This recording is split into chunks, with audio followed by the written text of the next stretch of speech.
Hello friends and welcome to on board abroad. मैं रश्मि आज आपको बताऊंगी स्वीडन के बारे में, मेरे क्या एक्सपीरियंसेस रहे और कैसे मैंने यहाँ पे अपनी सोशल लाइफ बनाई, क्या अच्छी बातें हैं, कैसा है यहाँ का मौसम और साथ ही में मैं आपको बताऊंगी यहाँ पे स्ट्रगल्स और चैलेंजेस के बारे में भी। तो आइए शुरू करते हैं आज का वीडियो।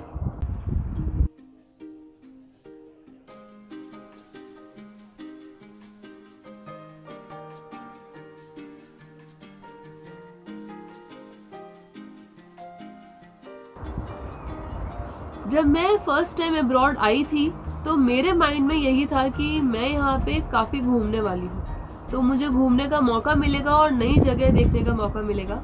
और ऐसा है भी क्योंकि स्वीडन एक बहुत सुंदर देश है, तो आपको यहाँ पे काफ़ी ऑप्शंस मिलेंगे। आपको यहाँ पे फॉरेस्ट दिखेंगे and seas and lakes, rivers और mountains, so you are going to explore it all. कई बार आपको स्काई में इवनिंग टाइम पर पिंक लाइट दिखेगी, पिंक क्लाउड्स दिखेंगे, तो वो बहुत अच्छा लगता है।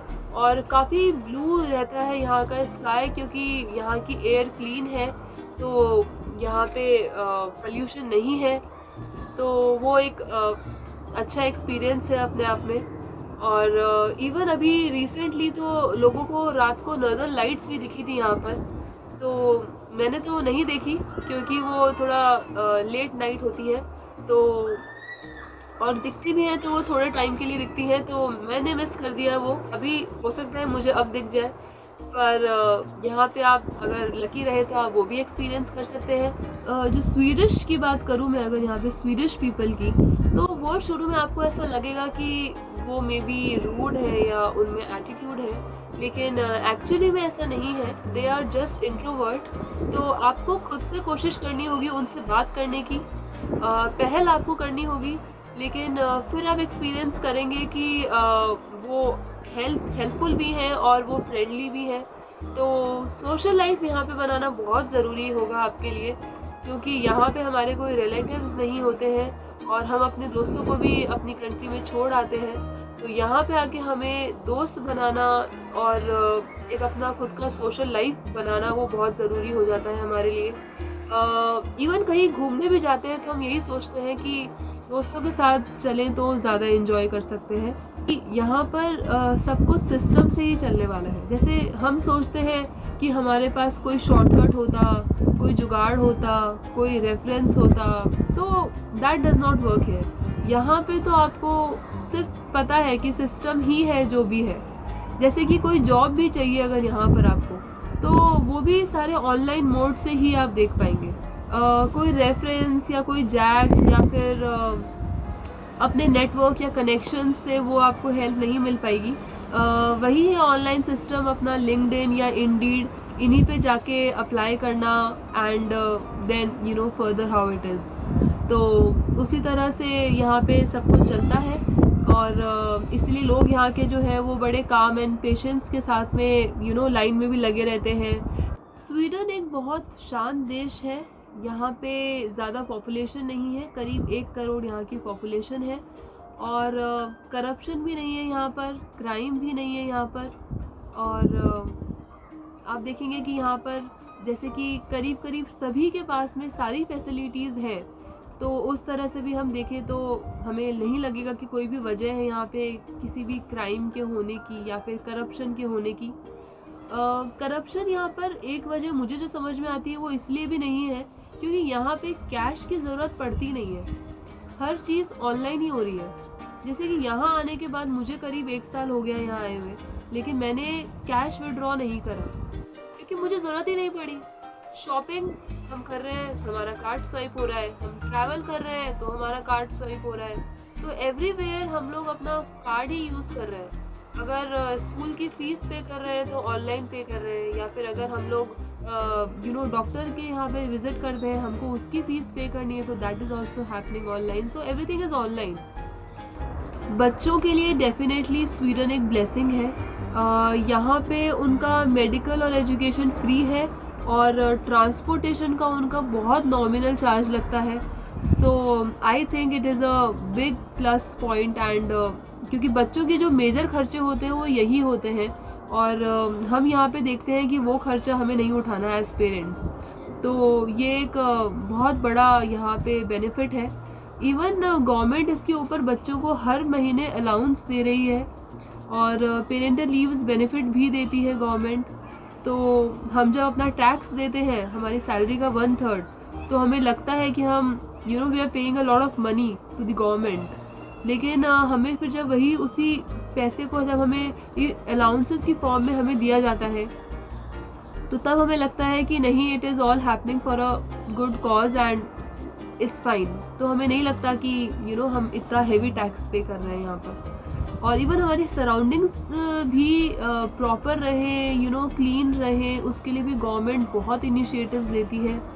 यहाँ का ट्रैश सिस्टम भी जो है वो बहुत अच्छा है। आप देखेंगे कि काफ़ी सारी चीज़ें तो यहाँ पे ऑटोमेटेड ही हैं एंड डेफिनेटली वो इस तरह से भी सिस्टमैटिक है क्योंकि आपका फूड ट्रैश डिफरेंट है, हाउस होल्ड ट्रैश डिफरेंट है एंड पेपर न्यूज़पेपर के लिए जो ट्रैश बिन है वो डिफरेंट है, कार्डबोर्ड्स के लिए डिफरेंट है, glass bottles and plastic bottles and cardboards, सबके लिए डिफरेंट ट्रैश बिन्स हैं। तो थिंग्स आर वेरी ऑर्गेनाइज्ड और स्टाफ जो है वो एफर्टलेसली काम कर रहे हैं यहाँ पे। यहाँ के ट्रांसपोर्टेशन की बात करूँ तो यहाँ पे विद इन सिटी कनेक्टिविटी बहुत अच्छी है। जैसे मैं स्टॉकहोम सिटी में रहती हूँ जो कि स्वीडन की सबसे बड़ी सिटी है और कैपिटल है। तो यहाँ पे मुझे लगता है कि विद इन सिटी कनेक्टिविटी बहुत अच्छी है। घर के पास में ही आपको बस स्टॉप या फिर स्टेशन मिल ही जाएगा, मोस्टली यहाँ पे मिल जाते हैं। और बस और ट्रेन, ट्रैम, फेरी और मेट्रोज, तो यहाँ पे काफ़ी मल्टीपल ऑप्शंस हैं ट्रैवल करने के भी। इवन बहुत रीज़नेबल भी है। तो आपको अपना कार्ड जो है वो रिचार्ज कराना है, आप मंथली करा सकते हैं, 7 डेज़ का भी करा सकते हैं अपनी ज़रूरत के according. And it is simple that जितना लंबा पीरियड होगा उतना ही कम आपका चार्ज लगेगा, अकॉर्डिंगली आपको डिस्काउंट मिल जाएंगे। तो मुझे ऐसा नहीं लगा कि यहाँ पे मुझे एक पर्सनल व्हीकल की ज़रूरत है या फिर मुझे एक कार की ज़रूरत है, क्योंकि पब्लिक ट्रांसपोर्टेशन बहुत अच्छा है स्टॉकहोम सिटी का और रीज़नेबल भी है। अब हम लोग कुछ यहाँ के स्ट्रगल्स और चैलेंजेस की बात करते हैं। सबसे पहला जो मुझे लगता है यहाँ पे एक स्ट्रगल है वो है लैंग्वेज। तो यहाँ पे लोगों को इंग्लिश आती है, आप कम्युनिकेट कर सकते हैं, अपना मैसेज लोगों को बता सकते हैं, लेकिन यहाँ पे अगर आपको लोगों के बीच में मिक्स होना है एंड उनसे आपको अपनी सोशल लाइफ बनानी है, तो आपको स्वीडिश जानना बहुत ज़रूरी है, जिससे कि आप समझ पाएँ कम्प्लीटली कि वो लोग क्या कहना चाह रहे हैं। और उनके बीच में फिर एक एक्सेप्टेंस भी आ जाएगा आपके लिए।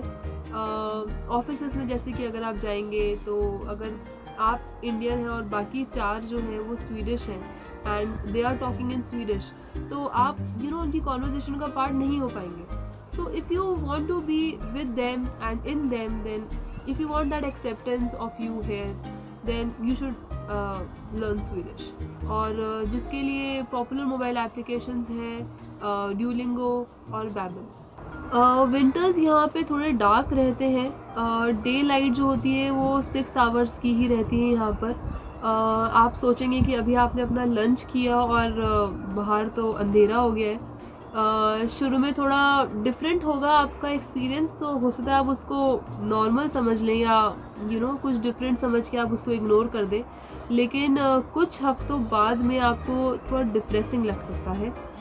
और ओकेजनली टेम्परेचर -20 भी हो जाता है, तो which is I think extreme. और बाकी normally it remains between -1 to -8-9 और -10। और थोड़ा सा मुझे सोशल लाइफ भी लगता है कि यहाँ पर बनाना चैलेंजिंग है, थोड़ा सा ज़्यादा एफर्ट्स करने पड़ते हैं, क्योंकि यहाँ पे इंडियंस हैं लेकिन उनकी कम्युनिटी काफ़ी लिमिटेड है। तो आपको अपनी तरफ से शुरू में काफ़ी एफर्ट्स करने पड़ेंगे अपनी एक सोशल लाइफ बनाने के लिए, जो कि यहाँ पे बहुत ज़रूरी है, जैसा कि मैं बता चुकी हूँ आपको। क्योंकि जैसे अगर बीमार भी हो गए हैं तो भी खुद को ही करना है सब कुछ, खुद ही को दवाई खानी है और अपना ध्यान रखना है। और काम पे भी लग जाना है।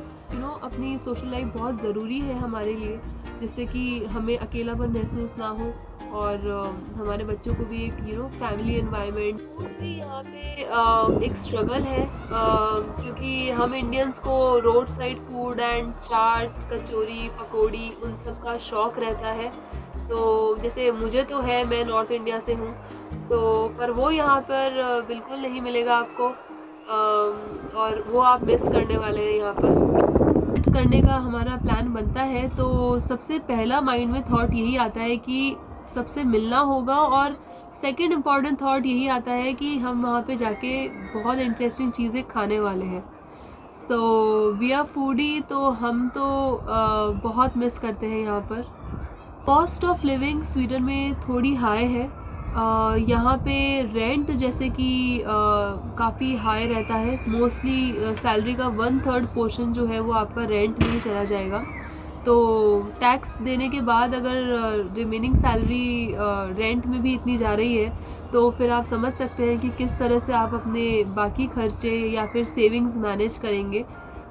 सेविंग्स इसलिए यहाँ पर ज़्यादा हो नहीं पाती है, स्पेशली अगर घर में एक ही मेंबर अर्निंग है। तो अगर हस्बैंड वाइफ दोनों अर्न कर रहे हैं then it is easy, otherwise savings थोड़ा सा डिफ़िकल्ट है यहाँ पर। और इसी तरह से अगर आप शॉपिंग पे जाते हैं तो फिर आप देखेंगे कि वहाँ पर आपको हर एक इंग्रेडिएंट या फिर हर एक प्रोडक्ट को ट्रांसलेटर यूज़ करके देखना पड़ रहा है that what is this product. जैसे कि अगर आपको दही खरीदना है, कर्ड, तो आपको एक बार को चैलेंजिंग रहेगा आपके लिए, क्योंकि आपको देखना पड़ेगा कि where is the section of curd. एक बार चैलेंज होता है फिर तो हमको पता चल जाता है कि यहाँ पर मिलता है वो, लेकिन वो शुरू का चैलेंज जो है जानना कि okay this is butter and this is curd and this is milk. तो एंड सिमिलरली सब्जियाँ भी, तो सब्जियाँ भी यहाँ पे वो सारी तो आपको नहीं मिल पाएंगी जो, या वैसी अच्छी क्वालिटी की जैसी हम लोगों को हमारी कंट्री में मिल रही है, वैसी तो आपको यहाँ पर नहीं मिल पाएंगी। तो लिमिटेड ऑप्शंस हैं, लेकिन फिर भी आप कर सकते हैं मैनेज। सो फ्रेंड्स, मैंने बताया आपको यहाँ के बारे में। जो पॉजिटिव बातें हैं उन्होंने तो आपको डेफिनेटली मोटिवेट किया होगा, और जो कुछ स्ट्रगल्स हैं उनके बारे में अब आप जान चुके हैं।